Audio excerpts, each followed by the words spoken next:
Welcome to another new video dear viewers.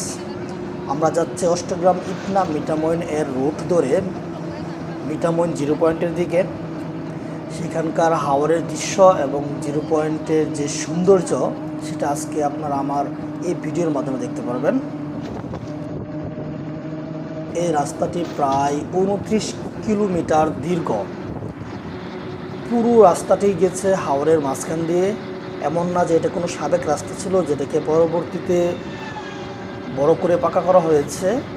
এটা একদম হাওরের বেস থেকে শুরু করে এই রাস্তাটা নতুন করে করা হয়েছিল। এমন একটি প্রজেক্ট কল্পনা করাও আসলে দুঃসাহসের ব্যাপার, যা আসলে তৎকালীন সময়ে রাষ্ট্রপতি আব্দুল হামিদ তিনি তার দুঃসাহসিকতা দেখিয়েছেন এবং এই হাওর অঞ্চলের মানুষের যোগাযোগ ব্যবস্থাকে এতটা উন্নত করছে আপনারা জিরো পয়েন্টে যাওয়ার পরেই অ্যাকচুয়ালি বুঝতে পারবেন।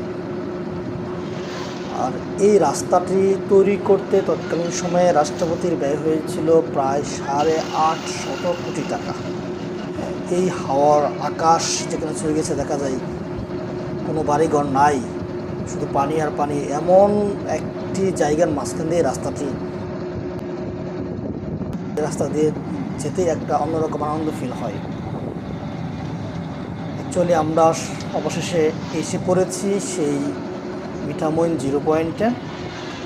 আপনার এখানকার ভিউ, সৌন্দর্য, মানুষের কেমন যাতায়াত, এখানকার ব্যবসায়ীদের কেমন ব্যবসা আর খাবার দাবার সব কিছু দেখতে পারবেন আজকের এই ভিডিওতে। সাথেই থাকুন।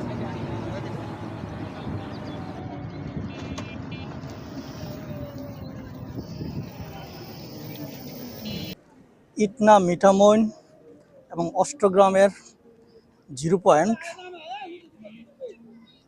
যে রাস্তাটা সম্পূর্ণ হাওরের উপর দিয়ে গেছে, এই রাস্তার এই পয়েন্ট থেকে এই রাস্তাটা গেছে অষ্টগ্রামের দিকে। এই রাস্তাটা সরাসরি ইটনা উপজেলাতে চলে গেছে। এটা চলে গেছে একদম মিঠামইন উপজেলাতে। 3টি উপজেলার জয়েনিং পয়েন্ট এটা।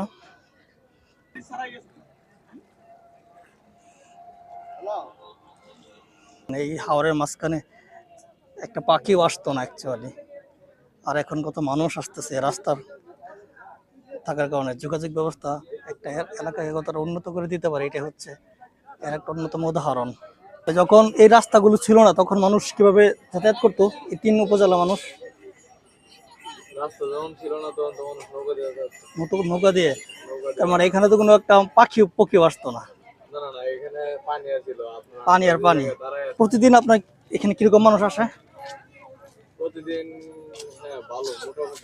ব্যবসা ভালো চলে তো না? তবে শুক্রবার আসলে ওদের একটু বেশি আসে। কিরকম ব্যবসা হয়, কেমন ব্যবসা আছে না?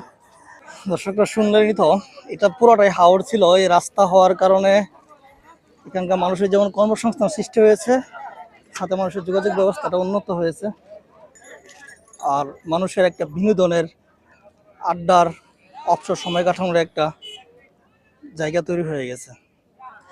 সবই সম্ভব হয়েছে শুধু রাষ্ট্রপতি আব্দুল হামিদ উনার কারণেই। আমরা সিলেটে দেখি 5 বাই রেস্টুরেন্ট, এখানে দেখতেছি 3 বাই রেস্টুরেন্ট। আসলে দেখি ভিতরে কি আছে। মানে হাওরের উপরে এরকম রেস্টুরেন্ট অনেকগুলি পেয়ে যাবেন ইটনা মিঠামইন আর অষ্টগ্রাম জিরো পয়েন্টে আসলে।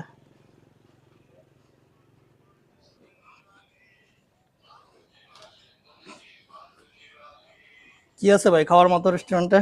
বাইলা মাছ হচ্ছে আপনার 130। 130 না? আর এটা গুড়া মাছ 120। 120 ছোট মাছ এটা। ছোট মাছ। আর এটা সবগুলোই তো আপনার হাওরের মাছ না? হাওরে, একদম হাওরে। এটা চিংড়ি, হাওরের চিংড়ি। দেখি চিংড়িটা তো তুলেন তো দেখি। ও বড় চিংড়ি, অনেক বড় বড়। আর এটার প্রাইস কত?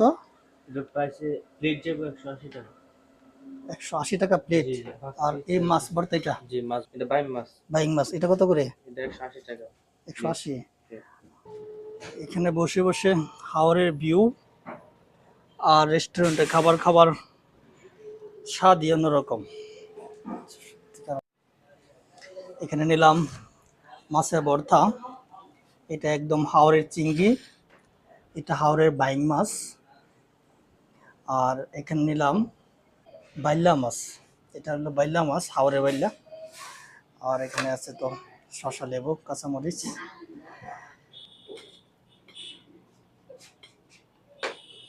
আর চলে আসলো ডাল, মানে টেস্ট আছে মোটামুটি। চিংড়ির সাইজগুলো বড় বড় আছে।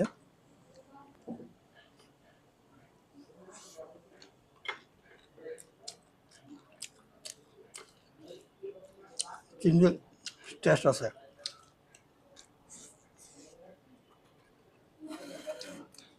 দেখি এটা বাইং মাছের টেস্টটা কীরকম।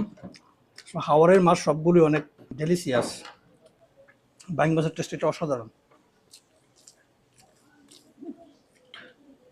ঘরোয়া পরিবেশে খাচ্ছি মনে হয়। দেখি তারা বাইল্লা মাছ, সবগুলি হাওরের মাছ, অরিজিনাল একদম হাওরের মাছ।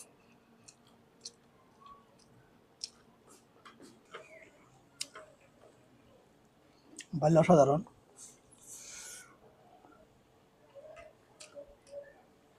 তবে খাবারের মান স্ট্যান্ডার্ড, বুঝছো, আমাদের যে 5 বাইস রেস্টুরেন্ট সিলেটের, ওটার কাছাকাছি মান।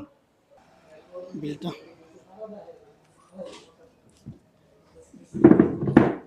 বুঝছেন না জানেন গা। যাই রাষ্ট্রপতি বাড়িতে যাব।